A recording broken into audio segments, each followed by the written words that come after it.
ఈరోజు మనం ఈ వీడియోలో మోకాళ్ళ నొప్పి ఎలా పొడగొట్టుకోవాలి, మోకాళ్ళ నొప్పితో బాధపడుతున్న వాళ్ళకి మనం చెప్పే విధానం వల్ల వాళ్ళ మోకాళ్ళ నొప్పి మొత్తం పోతుంది. మోకాళ్ళలో గుజ్జు లేదనుకునే వాళ్ళకు మోకాళ్ళలో గుజ్జు కూడా తయారవుతుంది.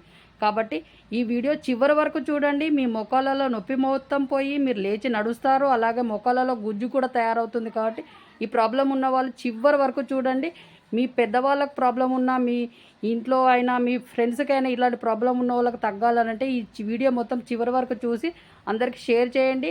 షేర్ చేయడం వల్ల వాళ్ళ నొప్పులు కూడా పోయి వాళ్ళు కూడా హెల్తీగా ఆరోగ్యంగా ఉంటారు, లేచి చకచకా నడుస్తూ ఉంటారు. కాబట్టి ఈ విధంగా చేయండి. ఈ వీడియోలో చెప్పినట్టుగా వీడియో చివరి వరకు చూడండి. అలాగే వీడియో చూస్తున్న వాళ్ళు షేర్ చేయండి, సబ్స్క్రైబ్ చేయండి, లైక్ చేయండి.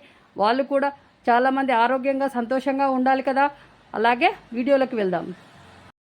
మోకాళ్ళ నొప్పి పోవాలి, మోకాళ్ళలో గుజ్జు తయారు కావాలని అంటే ఇప్పుడు మనం చేసే విధానం వల్ల మీ మోకాళ్ళలో నొప్పి పోతుంది, గుజ్జు కూడా తయారవుతుంది. అది ఎలా అంటే ఉమ్మెత్తాకు, అలాగే జిల్లేడాకు, అలాగే వావిలాకు, మునుగాకు, ఇలా కొంచెం ఈ ఆకులన్నీ కొన్ని కొన్ని క్వాంటిటీస్ తీసుకొని ఒక 10 అట్లా తీసుకొని, ఈ ఆకులలో అన్ని దొరకాల్సిన అవసరం లేదు. కొన్ని 2-3 దొరికినా పర్వాలేదు.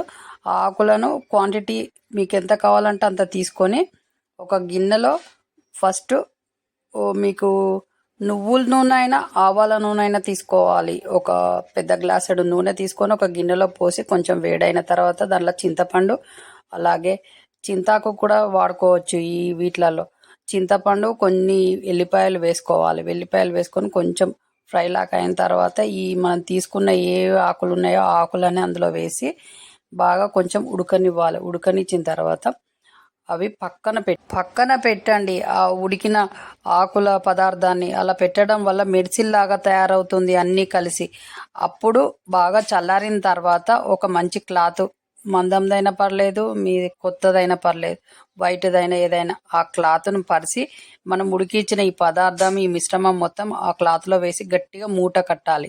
దగ్గరకని ఒక తాడుతోటి మూట కట్టి ఆ మూటని పక్కన పెట్టి ఒక పెనం, ఇనుప పెనం పెట్టి ఆ పెనంలో మధ్యలో నువ్వుల నూనె వేయండి, ఆవాల నూనె అయినా వేసి దాంట్లో కొన్ని కర్పూరం బిళ్ళలు వేయండి.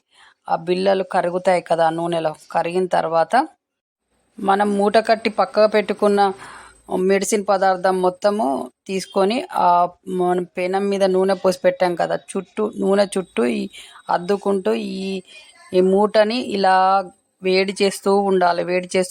ఆ వేడి అయిన దాన్ని మీకు ఎక్కడ నొప్పిగా ఉంటే మీరు ఎంత వేడి ఓర్చుకోగలుగుతారో అంత వేడి చేసిన తర్వాత మీకు వాపు ఎక్కడున్నా, మీ మొక్కలు ఎక్కడ నొప్పి లేస్తున్నాయో అక్కడ దీంతో కాపడం పెడుతూ ఉండాలి. అట్లా మార్నింగ్ అండ్ ఈవినింగ్ చేయడం వలన మీ నొప్పి మొత్తం పోతుంది. బాగా స్వెల్లింగ్స్ బాగా ఉబ్బుతాయి కొంతమందికి మొక్కల మధ్యలో. అలా ఉబ్బిన కాడ పెట్టడం వల్ల క్షణాల్లోనే ఉబ్బిపోతుంది. అలాగే ఇలా మీరు క్రమం తప్పకుండా డైలీ మార్నింగ్ అండ్ ఈవినింగ్ ఒక 10 days చేయడం వల్ల మీ మోకాళ్ళ నొప్పి మొత్తం పోతుంది. మీరు డైలీ చేస్తూ ఉంటేనే మీ నొప్పి పోయి మీరు లేచి నడుస్తూ ఉంటారు. ఇలా క్రమం తప్పకుండా 10 days చేయడం వల్ల మోకాళ్ళ నొప్పి మొత్తం పోతుంది. మీరు మెట్లు ఎక్కగలుగుతారు. అలాగే మీకు మోకాళ్ళలో గుజ్జు కూడా తయారవుతూ ఉంటుంది. కాబట్టి ఈ విధంగా వీడియోలో చెప్పినట్టు చేయండి. మీ నొప్పులన్నీ పోయి మీరు హెల్తీగా తయారవుతారు. మీ నొప్పులు ఉండవు, ఏముండవు. మోకాళ్ళ నొప్పి అనేది లేకుండా ఉంటుంది. గుజ్జు తయారవుతుంది కాబట్టి మోకాళ్ళ నొప్పే చూసారు కదా వీడియోలో చెప్పినట్టుగా. ఆ విధంగా ఆ పద్ధతి ప్రకారం చేయండి. మీ మోకాళ్ళ నొప్పి పోతుంది, జాయింట్స్ నొప్పి కూడా పోతుంది. జాయింట్స్ నొప్పి ఉన్న కాడ కూడా ఈ కాపడం పెట్టడం వల్ల నొప్పి మొత్తం పోతుంది. అలాగే మీ చేతిలోనే మీ ఆరోగ్యం ఉంది. నా సబ్స్క్రైబర్లు పూర్తి ఆరోగ్యవంతులు.